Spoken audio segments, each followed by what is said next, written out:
품고 행하고 자족합시다. 이런 제목으로 빌립보서 4장 8절에서 13절 말씀 이 아침에 같이 보겠습니다. 어제 우리는 교회 공동체가 분열과 다툼을 극복하고 어떻게 하나가 될 수 있는지에 대해서 어제 아침에 나누었습니다. 그 방법은 다름 아닌 첫째, 주 안에서 자기 자리에 분명히 서서 적과 싸우는 것이라고 했습니다. 둘째로는 같은 마음을 품고 같이 행동하는 것이 분열과 다툼을 극복하는 방법이라고 했고, 세 번째로는 감사함으로 기도하는 것이다. 이렇게 말씀을 드렸습니다. 오늘 본문은 어제 본문에 이어서 주 안에서 자기 자리에 서서 적과 싸우는 것이 구체적으로 어떻게 하는 것인지를 좀 더 구체적으로 바울은 말을 하고 있습니다. 어제도 말씀드렸지만 주 안에 서라 할 때 그 주 안에 선다 하는 것은 이 군사적인 용어다 이렇게 말씀드렸습니다. 전쟁에서 전투가 벌어질 때 보병이 적의 공격 앞에서 그 군대의 오와 열을 지키면서 자기 자리를 지키고 있는 것을 선다라는 표현으로 합니다. 그래서 돌진해 오는 적군 앞에서도 오와 열을 지키면서 자기 자리를 잘 지키고 또 그렇게 함으로써 나 자신과 자기 동료들을 적으로부터 지키고 또 나아가 전투에 임하고 그 전투에 승리하게 되는 것, 그것이 주 안에서 서는 것이다 이렇게 말씀드렸습니다. 참 쉽지 않은 일이지만 그렇게 주 안에 서서 자기 자리를 지키고 군사가 서듯이 주 안에 서서 자기 자리를 지키고 자기의 그 선자리에서 최선을 다할 때에 자기 이웃과 동료들에게도 도움을 주게 되는 것이죠. 그렇다면 이렇게 돌진해 오는 적군 앞에서 자기 자리를 잘 지키면서 적과 어떻게 그렇게 지킬 수 있을까요?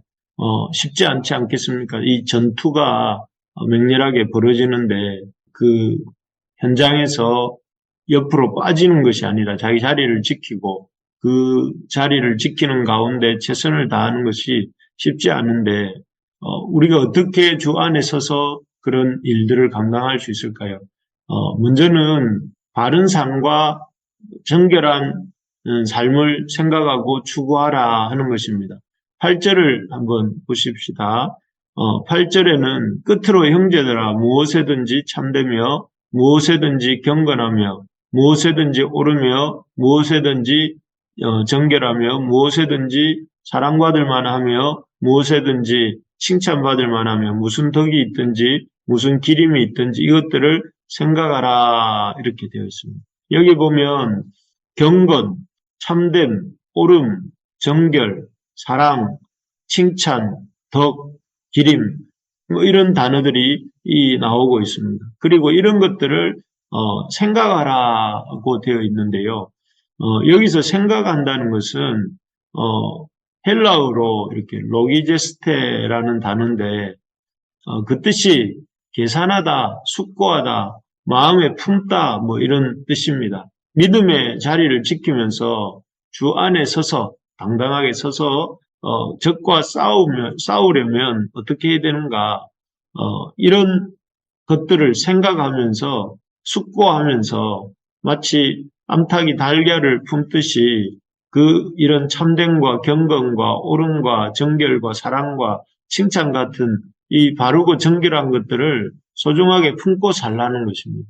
알이 달걀을 닭이 엄청 소중하게 품지 않습니까? 심지어 불이 나가지고 양계장에 불이 나서 다 타들어가는 상황 속에서도 암탉은 그 알 품는 일을 포기하지 않는다고 들었습니다.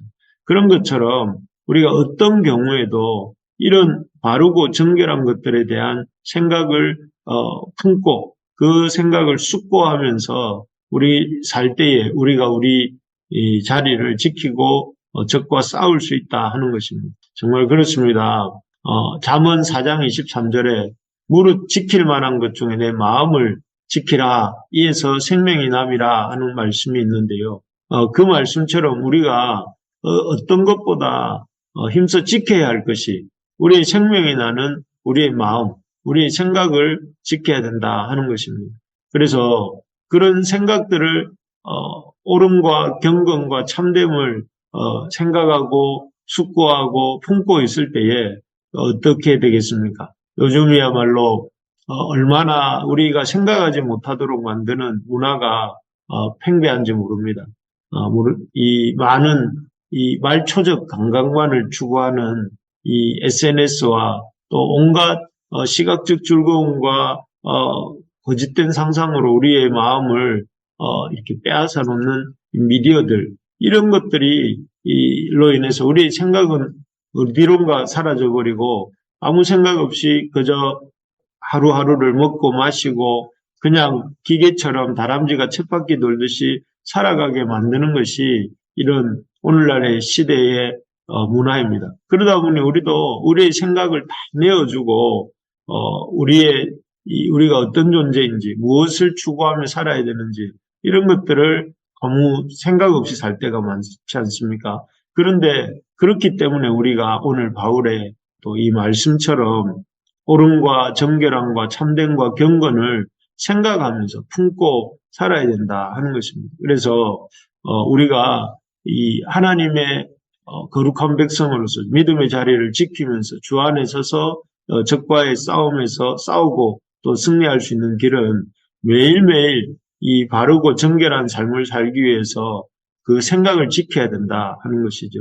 그렇게 생각을 지키려면 하나님이 주시는 말씀을 묵상하고 그 주신 말씀을 가지고 하나님과 규칙적으로 교제하는 일에 힘을 써야 되겠습니다.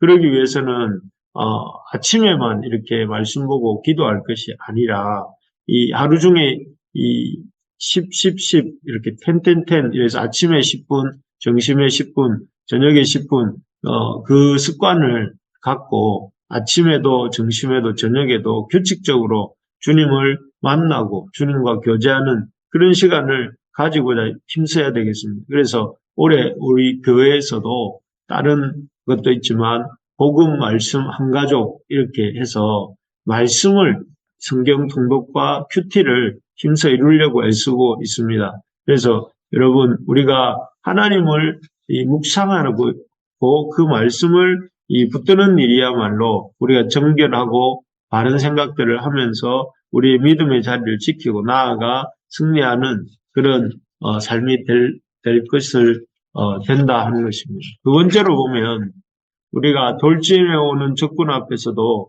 자기 자리를 지키면서 적과 싸우려면 무엇보다 배우고 받고 듣고 본 바를 행해야 한다 하고 있습니다. 구절을 한번 읽어보겠습니다. 너희는 내게 배우고 받고 듣고 본 바를 행하라. 그리하면 평강의 하나님이 너희와 함께 계시리라. 여기 보면 바울은 빌립보 교회 성도들에게 이런 옳음과 정결함과 참됨을 생각할 것을 당부한 다음에 자신에게 배우고 받고 듣고 본 바를 따라 행하라고 그 빌립보 교회 성도들에게 말하고 있습니다. 우리가 어제 저녁 수요 기도회 때도 본 것처럼 우리의 의지라는 것은 노예화되어 있습니다. 그래서 죄의 지배를 받고 있죠. 그렇다 보니 우리가 우리의 의지에서 나와서 스스로 하나님을 알려고 하고 알고자 하고 그런 것은 거의 없습니다. 하나님의 은혜에 대해서 우리 자체가 관심이 없고 하나님의 말씀대로 살고자 하는 의지가 없다는 것이죠. 그렇기 때문에 우리 마음 깊은 곳에 우러나서 하나님 말씀을 듣고 싶고 또 기도하고 싶고 하나님의 말씀대로 행하고 싶을 경우는 잘 없습니다. 그렇기 때문에 우리가 이런 우리의 본성대로 우리의 본성이 반응하는 대로 살아갈 것이 아니라 우리가 우리 자신의 본성에서 나오는 이런 이 욕망과 또 자기 주장을 부인하고 부지런히 오늘 이 9절에서 말하고 있는 것처럼 바울 사도에게서 배우고 받고 듣고 본 바를 빌립보 교회에게 행하라고 한 것처럼 우리도 하나님 말씀을 듣고 배우고 받고 한 것들을 우리의 삶 속에 구체적으로 행하려고 힘써야 됩니다. 그래서 그 배우고 듣고 보고 본 바를 열심히 행하려고 나아갈 때에 그런 이 하나님의 역사가 일어나는 것이죠. 그냥 베데스다에 물이 동하기를 기다리던 사람들처럼 멍하게 기다리지 말고 적극적으로 말씀을 배우고 또 그 말씀을 통해서 배운 것들에 대해서 행하고자 힘쓰고 그렇게 나아갈 때에 우리의 삶이 진보하게 된다는 것이죠. 우리가 교회 안에서 열심히 수고하고 헌신한 이들을 보면서 잘 듣고 보고 배우시기를 바랍니다. 마치 바울이 디모데와 에바브로디도를 종기 여기라고 했던 것처럼 교회 안에서 믿음으로 살아가는 이들을 종기 여기고 또 그들의 좋은 점을 담고자 서로 애쓸 수 있기를 바랍니다. 그렇게 할 때 우리가 자기 자리를 잘 지키고 믿음의 선한 싸움도 승리하게 된다 하는 것이죠. 그래서 우리가 배우고 받고 듣고 본 바를 행하려고 애쓰고 또 믿음의 선한 동료들을 또 이 배우고 받고 또 듣고 따라가려고 할 때에 우리가 믿음의 자리를 잘 지킬 수 있다 하는 것이죠. 끝으로 이렇게 돌진해오는 적군 앞에서도 자기 자리를 잘 지키면서 적과 싸우려면 어떤 형편에서도 자족하는 법을 배워야 된다. 이렇게 바울이 말을 하고 있습니다. 11, 12절을 보면 내가 궁핍함으로 말하는 것이 아니니라.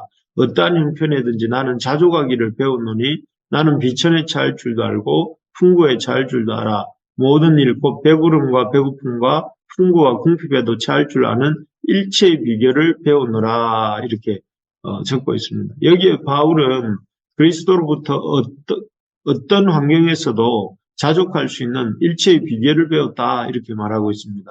그래서 비천에 처해서도 또 풍부에 처해서도 배부름이나 배고픔 또 풍부와 궁핍에도 자족하며 행할 수 있다. 이렇게 말을 합니다. 참 어떻게 이런 경지에 바울은 도달할 수 있었을까요? 어떤 형편에도 자족한다는 거 쉽지 않지 않습니까? 또 비천에 처하고 풍부에 처하고 또 배부름과 배고픔에 처하는 것 이거 쉬운 일이 아닙니다. 우리가 조금만 배가 고파도 또 조금만 힘들어도 우리에게는 참 불만이 터져 나오는 존재가 인간인데 바울은 어떻게 이런 모든 극단의 상황 속에서도 배부름과 배고픔, 풍부와 궁핍에도 자족하면서 행할 수 있었는가? 그게 그 13절에 나오는 그것이 이러한 바울의 자족의 비결입니다. 내게 능력 주시는 자 안에서 내가 모든 것을 할 수 있다. 흔히들 이 말씀은 크리스찬에게 모든 것을 할 수 있다. 여기에 방점이 찍히는데 그게 아니고 우리가 11절, 12절을 배경으로 읽어보면 이 구절은 모든 것을 할 수 있다는 것이 아니라 궁핍에도 또 힘든 경우에도 비천에 처해도 그 상황에 자족하고 또 풍부에 처하고 배부른 상황에 처해도 그 상황에서 또 자족하는 법을 이렇게 배웠다 하는 그런 의미죠. 모든 것을 다 할 수 있다는 것이 아니라 하나님 힘들고 어려운 환경에서도 주님을 의지함으로 자기가 그 모든 것을 감당할 수 있다 하는 것입니다. 여기에 이 포인트가 있습니다. 그것은 바로 능력 주시는 자 안에 있을 때에 또 주님이 자신과 동행하면서 어떤 경우에도 능력 주신다 하는 것을 알기 때문에 그 주님께서 우리 자신을 책임지시고 또 자신의 필요한 것들을 공급하시고 또 주님께서 그렇게 합력하는 선을 이루신다 하는 것을 믿기 때문에 어떤 상황에 처한다 할지라도 비천에 처하고 풍부에 처하고 또 배부름과 배고픔과 풍부와 궁핍에 있어도 바울은 그 상황으로 인하여 낙심하거나 좌절하거나 불평하거나 불만하는 것이 아니라 하나님 앞에서 감사하면서 자족할 수 있다 하는 말이죠. 그렇습니다. 우리 하나님께서 우리의 인생에 모든 필요들을 채우시고 또 우리의 인생을 끝까지 지키시고 인도해 가실 것을 믿음으로 살아갈 때에 우리가 우리 믿음의 자리를 벗어나지 아니하고 지키면서 끝까지 갈 수 있는 것입니다. 말씀을 마무리하겠습니다. 우리가 어떻게 적과의 맹렬한 싸움터에서 뒤로 물러가거나 옆으로 숨지 않고 끝까지 그 자리에 서 있을 수 있나요? 그것은 첫째는 우리의 생각을 지키라 하는 것이고, 둘째는 우리가 배우고 듣고 본 바를 행하는 것이고, 셋째는 적과 싸움에서 자족하는 법을 배우는 것입니다. 그래서 이 모든 것들이 우리 부르심의 가족들 한 사람 한 사람에게 거룩을 추구하고 또 우리의 믿음의 선진들을 배우고 또 자족하면서 살아가는 우리 오늘 하루 또 이번 남은 한 주간 되기를 간절히 소망합니다.